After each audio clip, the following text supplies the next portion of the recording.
For those who are asking kung pwede ba magturo dito kahit fresh grad, we have Ann Curtis. We have Ann of Maynong. Kwento niya lang yung journey niya. Meron kasi nag-message sa akin sa NGL. Wala siyang experience pero let passer siya.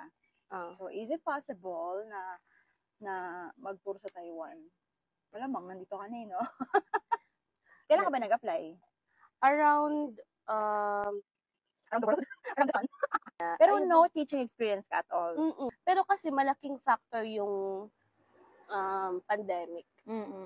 May COVID nun, sinong gusto umalis ng bansa. Tapos parang, sabi pa sa akin ng isang friend ko, parang, it's too good to be true. Na parang, may ganong offer, na parang ang laki ng 100,000. sahod. Pero ano yung sinasabi nila na bakit ka nakuha bilang yung best candidate even though wala kang teaching experience? Parang passionate daw ako. Parang ganun Tsaka yung Tsaka yung smile. Hindi ko alam. Mo daw. Parang hindi ko, nalaman ko lang yung sa'yo.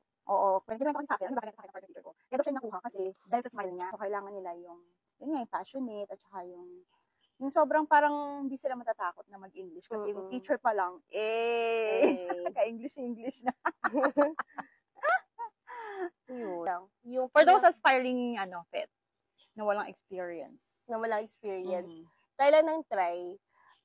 Ako nun, bago ko nakuha to sa Maynong, nag-email ata ako ng almost 100 employers bago ko nakuha to sa Maynong. Try lang ng try. Tapos, wala siyang experience pero let passer siya. So, is it possible na mag-go sa Taiwan? Possible talaga siya.